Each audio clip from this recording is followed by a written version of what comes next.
Bonjour et bienvenue dans Le Compromis. Dans ce 10e épisode du Lexique, nous allons parler de la location courte durée.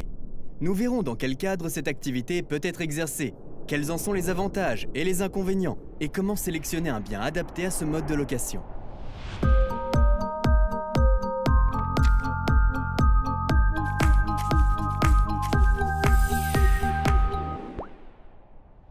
La location courte durée, qui par abus de langage est aussi appelée la location saisonnière, consiste à louer un bien de manière répétée et pour de courtes durées à une clientèle de passage. C'est à partir de 2008, avec l'arrivée d'Airbnb en France, que la location courte durée a véritablement explosé. Très peu réglementée dans un premier temps, le gouvernement a rapidement mis en place plusieurs lois afin d'encadrer cette activité. Voyons donc quelles sont les règles auxquelles vous devrez vous soumettre afin de pouvoir exercer cette activité en toute légalité. Tout d'abord, en fonction du type de bien que vous louez, la législation n'est pas la même.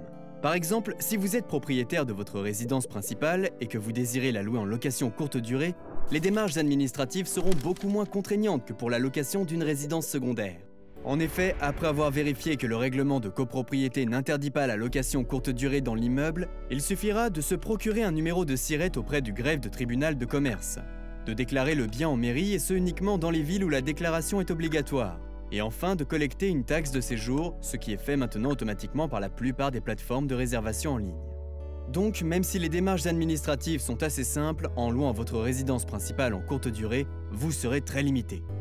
En effet, il est impossible de louer une résidence principale plus de 120 jours par an. Et afin de ne pas être imposé sur cette activité, vous ne pourrez pas dépasser 760 € de revenus annuels. C'est la raison pour laquelle les revenus liés à ce mode de location restent assez dérisoires. Et que si vous souhaitez vous affranchir de ces limitations, il faudra que le bien soit considéré comme une résidence secondaire. En revanche, cela peut compliquer les choses, car en plus des démarches que nous avons déjà évoquées, certaines communes exigent que vous demandiez une autorisation préalable de changement d'usage, ce qui permet de passer un logement destiné à l'habitation principale en meublé de tourisme. Le changement d'usage ne concerne que les villes de plus de 200 000 habitants, les communes des départements des Hauts-de-Seine, de Seine-Saint-Denis et du Val-de-Marne, et toute autre commune sur décision du préfet ou délibération du conseil municipal. Dans certaines villes, dans le cadre de la lutte contre le manque de logement, le changement d'usage devrait être assorti d'une compensation, ce qui consiste à transformer des surfaces commerciales en logements pour compenser la perte de surface d'habitation du local transformé. Dans certaines circonstances, la compensation pourra même être doublée. C'est le cas notamment pour certains arrondissements très touristiques de Paris. Vous l'aurez compris, la location courte durée d'une résidence secondaire est donc plus réglementée, mais vous permettra de louer votre bien 365 jours par an, sans limitation de revenus. Voyons maintenant quels sont les avantages de la location courte durée. D'une part, il y a la rentabilité, car elle peut doubler, voire tripler en comparaison avec une location longue durée. Deuxièmement, du fait que les voyageurs paient leur séjour avant même de prendre possession du logement, vous n'aurez donc aucune crainte à avoir concernant les impayés. Troisièmement, pour vous mettre à l'abri des locataires indélicats, vous pourrez choisir librement le montant de la caution qui sera demandé. Quatrièmement, contrairement à la location longue durée, dont le montant des loyers est très réglementé, avec la location courte durée, vous pourrez mettre en place une stratégie de yield management, ce qui consiste à maximiser vos revenus en faisant varier le prix de la nuitée en fonction de l'offre et de la demande. Et enfin, cinquièmement, la fiscalité sera très avantageuse, car vous pourrez bénéficier du statut de loueur meublé, ce qui vous permettra de réduire, voire d'annuler votre imposition. Parlons maintenant des inconvénients que vous devrez prendre en compte. Premièrement, nous l'avons vu dans la première partie de la vidéo, en fonction de la localisation du bien, les démarches administratives pourront être plus ou moins lourdes. Deuxièmement, les frais récurrents liés à la location courte durée ne sont pas négligeables.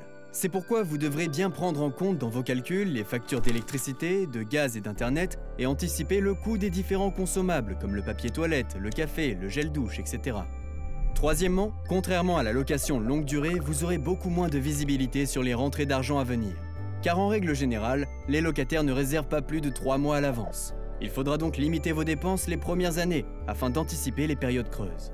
Et enfin, quatrièmement, il faut bien prendre conscience que gérer et entretenir une location courte durée demande énormément de temps et d'énergie, car vous devrez rédiger et mettre en ligne les annonces, répondre aux questions des clients, gérer les plannings de réservation, faire les états des lieux d'entrée et de sortie, faire le ménage et la lessive, réapprovisionner les consommables et entretenir le bien et l'ameublement afin que l'appartement garde son standing. L'idéal est donc de déléguer ces tâches à un concierge, ce qui vous fera gagner un temps précieux, mais qui aura inévitablement un impact sur votre rentabilité. Voyons maintenant quels sont les différents paramètres auxquels vous devrez être attentif afin de choisir un bien adapté à ce type de location. D'une part, il y a le taux de remplissage qui vise à savoir combien de jours par mois le bien pourra être loué. Et d'autre part, il y a le prix à la nuitée. Ces deux indicateurs peuvent varier significativement en fonction de la localisation du bien et de la période de l'année.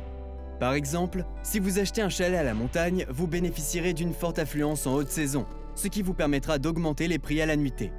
En revanche, pendant le reste de l'année, la demande sera beaucoup moins forte, ce qui vous obligera à faire quelques concessions.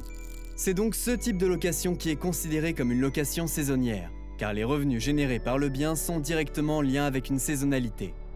Donc que ce soit pour de la location courte durée ou pour de la location saisonnière, il sera important de faire une étude de marché approfondie afin d'avoir une estimation précise du cash flow et de la rentabilité que pourra générer votre bien.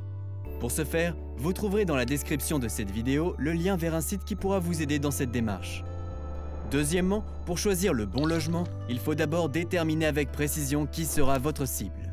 Car un homme d'affaires n'aura pas du tout les mêmes attentes ou les mêmes besoins qu'une famille de touristes. Donc si vous arrivez à proposer des prestations taillées sur mesure pour votre cible, vous pourrez alors vous permettre de louer votre logement plus cher que vos concurrents. Et enfin, le dernier point à ne surtout pas négliger est qu'il faudra s'assurer que le logement pourra s'autofinancer aussi bien en location courte durée qu'en location classique. Car cela vous donnera l'opportunité de changer de mode d'exploitation si la location courte durée ne vous convient pas. Dans le prochain épisode du Lexique, nous parlerons de la résidence principale. En attendant, vous pouvez faire un tour sur notre page Tipeee pour soutenir la chaîne et sur notre site lecompromis.imo pour être mis en relation avec nos experts. À très bientôt sur Le Compromis.